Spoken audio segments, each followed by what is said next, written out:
Marami-rami na rin ang mga nalakbay natin at sobrang layo na rin nang inabot nitong ADV 160. At marami na rin tayong mga vlogs na nagawa kasama natin si ADV 160. At bakit ba sa dinami-dami ng motor, bakit si ADV 160 ang pinili ko? Ang tanong, ano ba kaya ang meron dito na wala sa iba? At ngayon, ibabahagi ko sa inyo kung ano ang meron dito sa ADV 160. Unang-una, sobrang komportable niya kasi meron siyang tinatawag dito na ABS. Ano ba yung ABS? Ito yung brake. Pag mabilis yung takbo mo, pag ginamitan mo tong brake, kadalasan ng mga motor, pag madulas yung daan, is matutumba talaga siya. Pero itong ABS na tinatawag, parang mas balance siya. Parang hindi kanya itutumba agad-agad. Hindi siya mabilis matumba kasi naka-ABS eh. Pangalawa, meron tayong tinatawag dito na ito, HSTC. Ano ba yung HSTC? Ito yung tinatawag na Honda Selectable Torque Control. Bakit ba yan? Ano bang meron sa ganyan? Ito ang kagandahan dito guys, meron siyang tinatawag na HSTC. Ang HSTC, pwede mo siyang i-on, pwede mo siyang i-off. Pag naka-on siya, pakita ko sa inyo kung paano siya i-on. So ngayon, i-on na natin yung ADV 160. Ito naman siya. Yan, pag i-lock mo siya, ganito. Kailangan nakaganito mo yung manobela. Tapos, pag ano mo isa, yan yung tanggal ng lock ng manobela. Pag i-ano mo dito last, dito yung on. Hindi pa pala siya totally on. Ito pala yung on. Yan. Pag ganyan, lagpas na yan dito, on na yan. Nakita nyo. Yan, kita mo yung screen.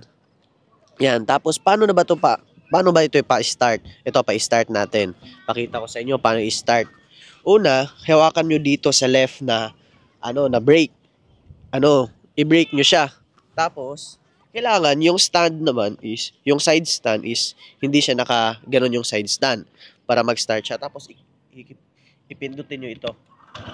So, yan. Ganon lang magpaandar ng ADV 160. And yan, i-off natin. So ito, pag nakita nyo na sobrang shaky niya, ganun lang talaga siya pag hindi pa siya umaandar. Sobrang shaky na manobela ng ADV 160 pag hindi pa siya umaandar. Pero pag umandar na to, sobrang stable na siya, sobrang ganda. Pero balik tayo dun sa sinasabi kong HSTC. Ano ba yung HSTC? HSTC, Sir Christian. Ito, ang HSTC, ito yan.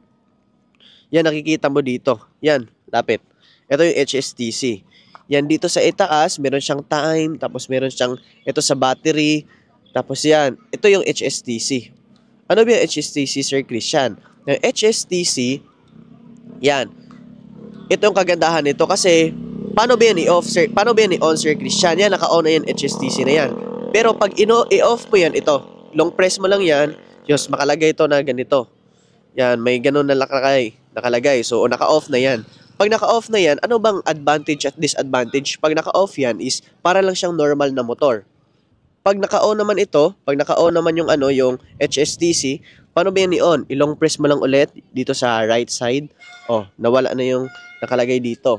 Ano ba yung advantage pag naka-off, naka-on na yung HSTC? Ang advantage pag naka-on na yung HSTC is parang kontrolado mo yung yung pagdadrive mo. Paano bang kontrolado, Sir Christian?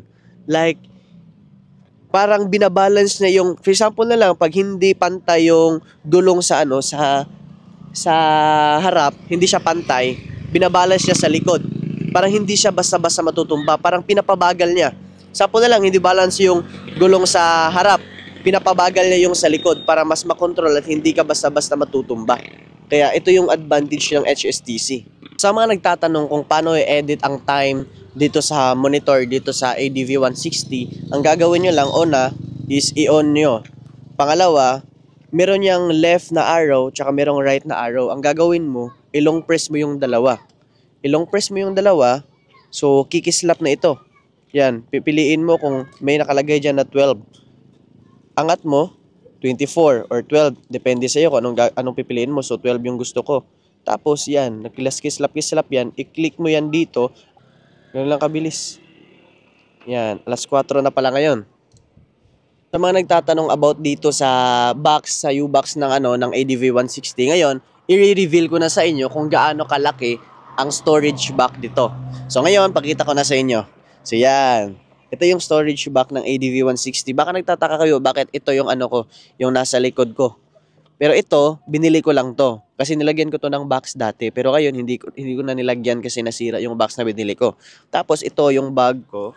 Tapos meron pang power bank na nakalagay. Meron pang basahan. Meron pa.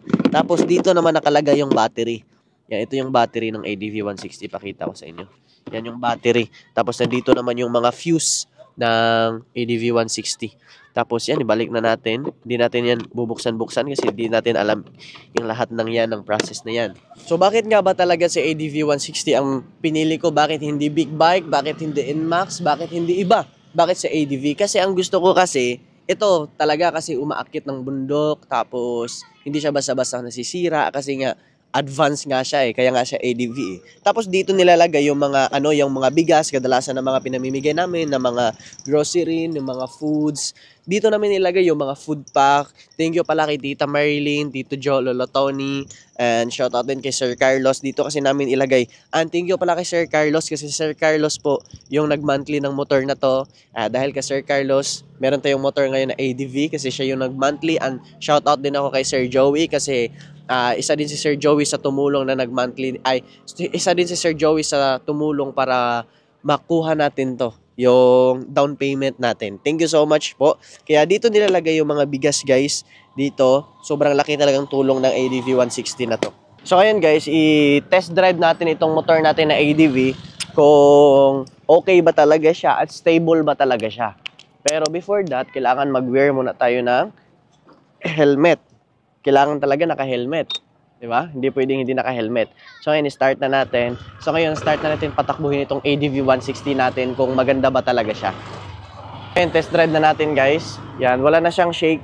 Hindi na siya nag-shake. Yan, pakita ko sa inyo. Hindi na siya nag-shake yung motor natin. At yan, sa nakikita nyo, diba? Yan, sobrang stable niya. At hindi siya pa ano-ano. Hindi siya pa... Diba siya nagkurog-kurog sa Bisaya pa. So... Yun yung ADV 160. Tapos sobrang bilis niya. So, yan. At pakita ko din sa inyo kung paano talaga siya gamitin talaga. Sobrang laki talaga ng tulong ng motor na to. At malaki talagang tulong ito. Ito guys, kasi ito yung sumasalo ng mga alikabok tsaka yung mga ulan. Pwede ka kasi magtago dito, nakaganyan ka lang pag umuulan. Kasi hindi ka masyado mababasa. So, nakita nyo na ba, di ba? Yung pinaandar pa lang siya, sobrang shaky nitong manobela niya. Pero, nung pinatakbo na siya, hindi na siya nag-shake. Di ba? Ganito kaganda yung ADV 160, guys. So, yan, balik tayo. Yan, sa nakikita nyo, di ba? Yan, tapos, example ko sa inyo yung yung sinabi ko kanina na HSTC. Ito yung HSTC, guys. Yan, guys, para ma-off mo yan, ilong press mo. Yan, nakalagay na yan. So, naka-off na yan. So, sample natin yung takbo. Walang HSTC. Parang guys, parang diretso lang talaga yung gulong niya Sobrang bilis niya. Tapos, pag tigilan mo yung umikot pa rin siya, mabilis pa rin yung ikot niya. So, what if naman is i-on natin yung HSTC. So, ayun, i-on natin yung HSTC. Long press ulit. So, yan, nawala na. Wala na siyang naka-on na yung HSTC niya. Yan. Yan, pag naka-on yung HSTC. Yan, balik na tayo dun kung saan natin to pinark kanina.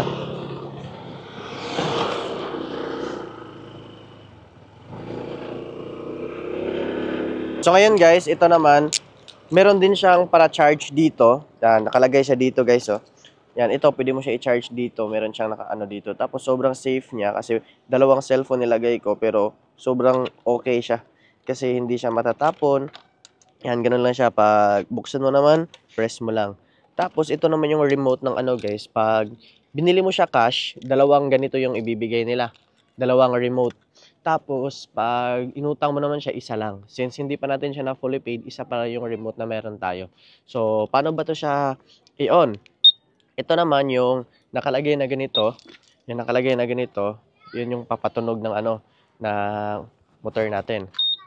Yan, kita niyo tumunog na. Tapos paano ba siya i-off? Ito long press niya lang to. Yan, pag nag-green na yan, off na yan. Paano ba yan siya i-on? Ilong press mo lang to, di ba pag nakita nyo, red yan. So, ibig sabihin, naka-off yan. Pag ilong press mo yan, naka-on na yan. Pwede na yan paandarin. Tapos, paano siya i-off ulit? Ito, long press mo ulit. Pag nag-red, off na yan. Ito, tunogin. Paano ba yan mag-alarm? So, pag naka-lock na yan, kusa na yan mag-alarm. Pag hinampas mo, yan, tutunog talaga siya agad-agad. Tapos, para ma-off naman siya yung alarm, i-click mo lang ulit ito. Ganun lang siya kasimple. Sobrang ganda ng motor nito guys, hindi siya basa-basa mananakaw.